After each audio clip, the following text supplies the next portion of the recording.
Hello, नमस्कार साथियों। स्वागत है आप सभी का एसकेसी क्लासेस यूट्यूब चैनल में। एक बार फिर आपके सामने अभी 16 फरवरी को जो कलाम एकेडमी द्वारा आपके जो पेपर करवाया गया था उसका सॉल्यूशंस आपके समक्ष डाल रहा हूं मैं, ठीक है ना।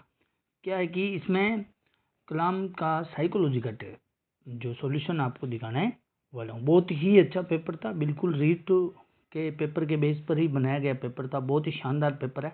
आप खुद इसको देखना, आप अपने आंसर नोट करते जाना और एंड में देखना आपके कितने क्वेश्चन सही होते हैं, आपकी तैयारी कितनी अच्छी है, ठीक है। और ये पूरा पेपर जो है आपको टेलीग्राम चैनल पे मैं उपलब्ध करवा दूंगा, वहाँ से पूरा पेपर आप डाउनलोड कर लेना, ठीक है ना। तो वहाँ पे आपको पूरा पेपर मिल जाएगा, ठीक है दोस्तों।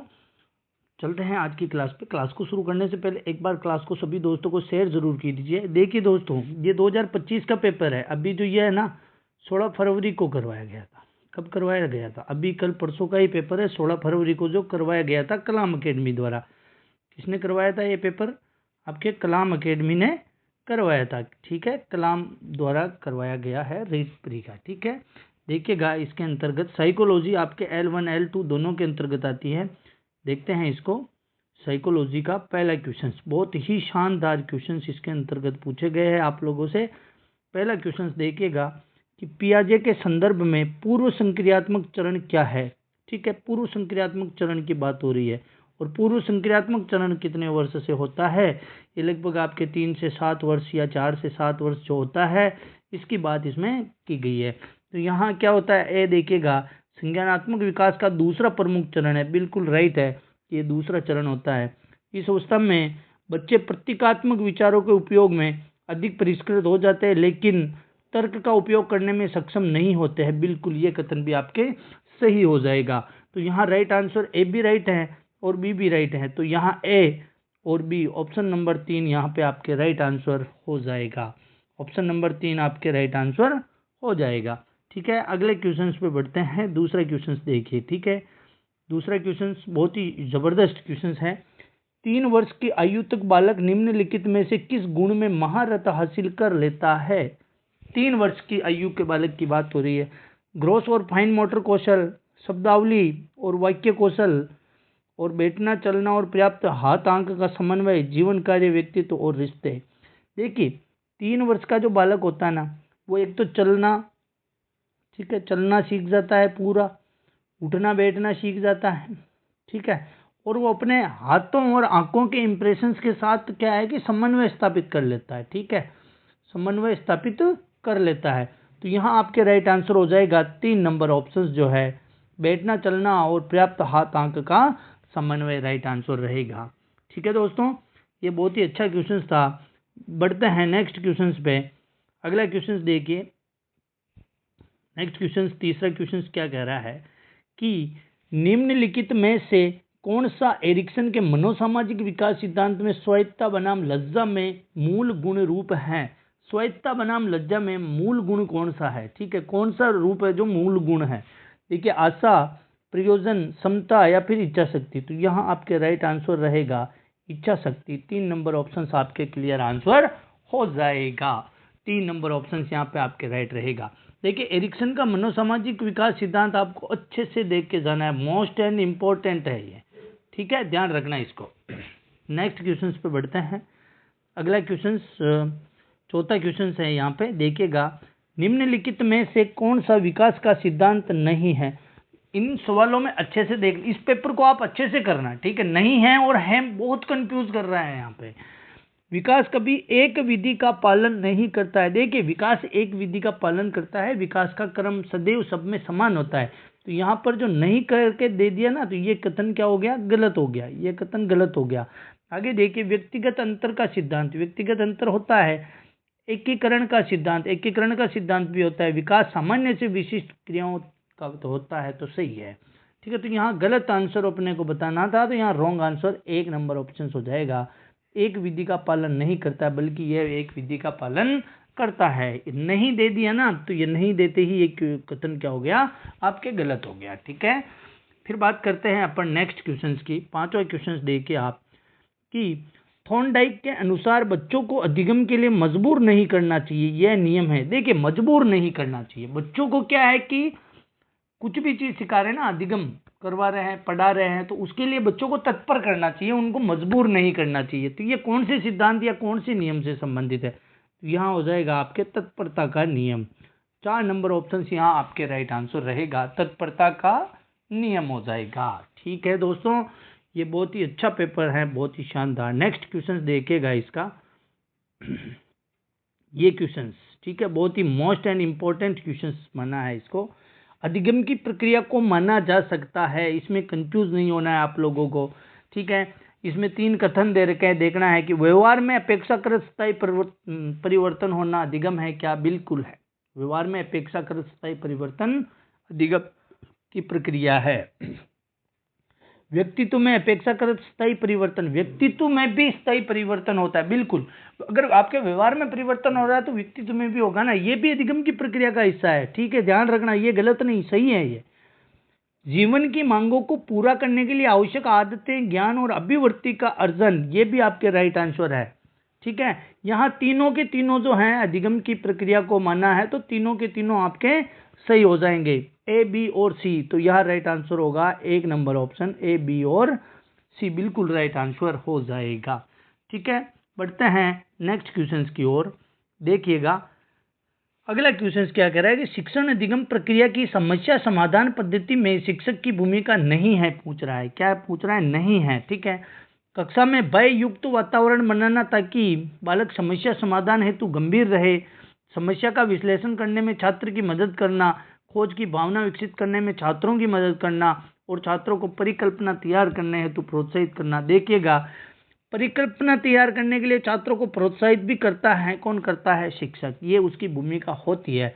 अपने को यहाँ पे नहीं पूछा है। ठीक है, देखिएगा, खोज की भावना विकसित करने की भी मदद करेगा, समस्या का विश्लेषण करने में भी छात्रों की मदद करता है।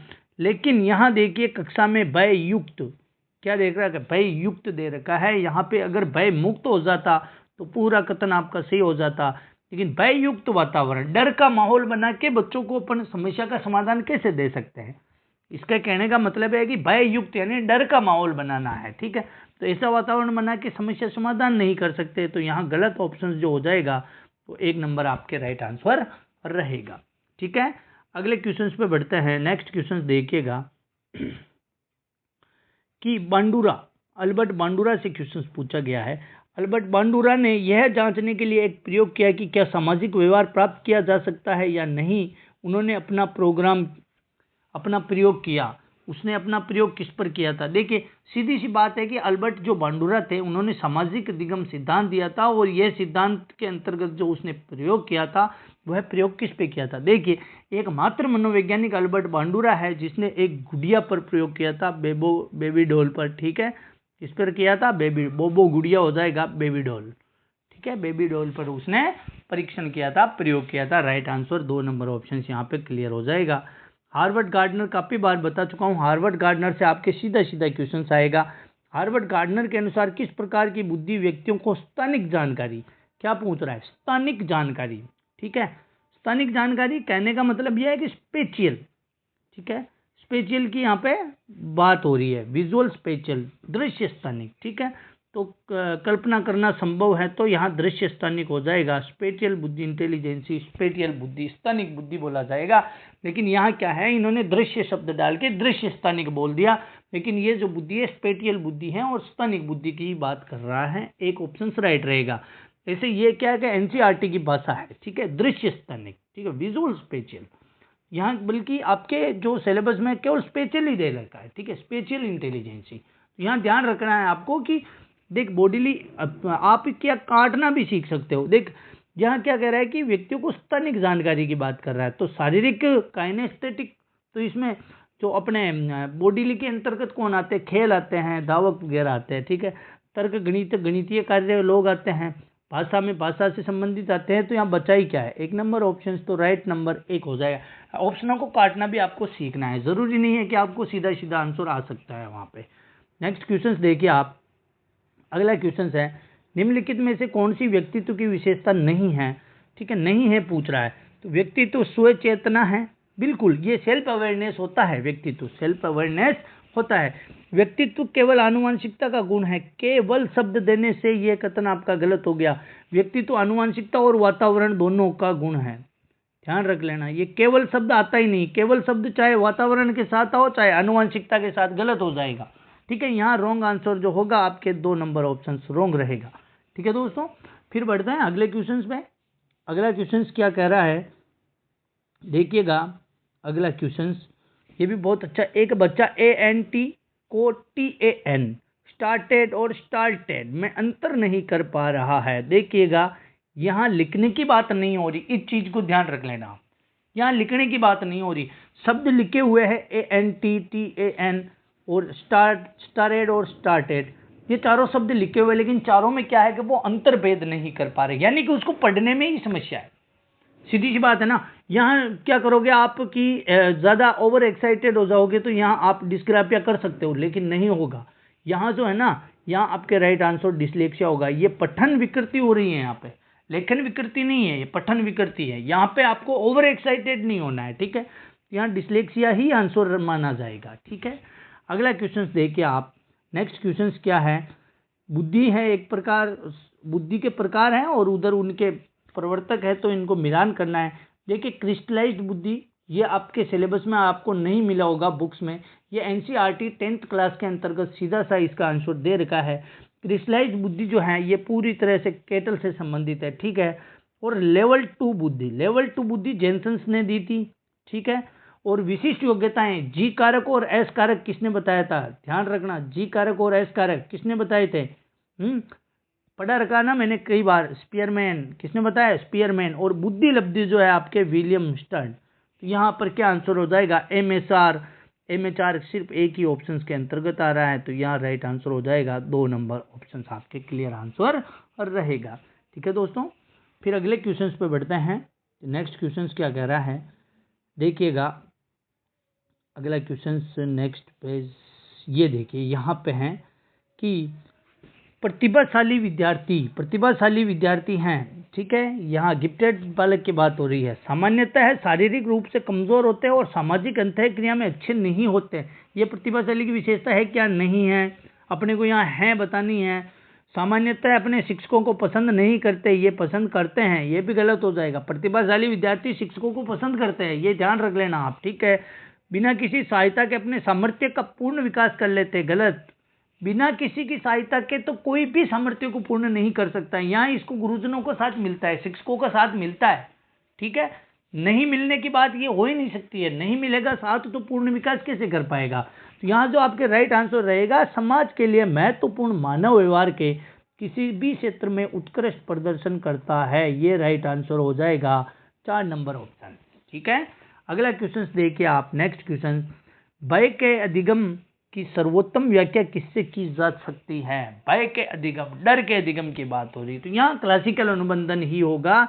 यहाँ आप चारों को जो हैं, चारों का अच्छे से देखना, और क्लासिकल अनुबंधन में ही भय के अधिगम की बात की गई है, केवल क्लासिकल कंडीशनिंग थ्योरी, ठीक है। अगला क्वेश्चन देखिए, फ्राइड के अनुसार पराअहम का विकास जो है निम्नलिखित का परिणाम है। पराअहम का विकास किसका परिणाम होता है, ठीक है, किसका परिणाम है। तो मैंने 2 ग्रंथियां बताई थी आपको, एक ओडिपस और एक इलेक्ट्रा। ये कॉम्प्लेक्स का जो समाधान होता है वही पराअहम होता है। 2 नंबर ऑप्शन हो गया। लिबिडो उत्तेजना इसमें नहीं आएगा। लिबिडो उत्तेजना, लिबिडो की जो अत्यधिक उत्तेजना होती है ना, वो इसके लिबिडो की उत्तेजना हो जाएगी, तो पराअहम कहाँ से आएगा, समझ रहे हो। वहां तो ईड आएगा ना, लिबिडो की उत्तेजना पे तो ईड आएगा, पराअहम हो ही नहीं सकता है, ठीक है। तो यहाँ राइट आंसर आपके 2 नंबर ऑप्शन रहेगा। ओडिपस और इलेक्ट्रा जो कॉम्प्लेक्स है उनका समाधान आंसर रहेगा, ठीक है। फिर अगला क्वेश्चन देखिए, अभिप्रेरणा सीखने का सुपर राजमार्ग है, ठीक है। ये किसने कहा था, देखिए अभिप्रेरणा के संबंध में जो ये कथन है, ये स्किनर ने कहा था। किसने कहा था, स्किनर ने कहा था। यहाँ राइट आंसर आपके 3 नंबर ऑप्शन हो जाएगा, स्किनर ने ऐसा कहा था। अगला क्वेश्चन देखिए, बीच में 2 क्वेश्चन यहाँ रह रहे हैं, ये नहीं देखा ना, देखिएगा इस क्वेश्चन को देखिएगा, ठीक है। असत्य युग्म का चयन कीजिए। असत्य, ध्यान रखना, पढ़ना अच्छे से है। साइंस एंड ह्यूमन बिहेवियर, ये बुक किसकी थी, स्किनर की, राइट है। प्रिंसिपल ऑफ बिहेवियर हल की थी the mentality of app scholar, the conditioning of learning, Thorndike wrong हो जाएगा। थॉर्नडाइक ने ये नहीं कहा था। कंडीशंस ऑफ लर्निंग किसने कहा था, ये आप कमेंट्स करके मेरे को बताएंगे। द कंडीशन ऑफ लर्निंग जो बुक थी यह किसकी थी, ठीक है, आप सब कमेंट्स करके ज़रूर बताइएगा। नेक्स्ट क्वेश्चन है, व्यक्तित्व मापन से संबंधित असत्य युग्म है, ठीक है। विषय आत्मबोध परीक्षण, TAT मॉर्गन एवं मूरे, सही है, बिल्कुल राइट है। बालक आत्मबोध परीक्षण गाल्टन, CAT बालक आत्मबोध परीक्षण क्या गाल्टन था क्या, नहीं, गलत हो जाएगा।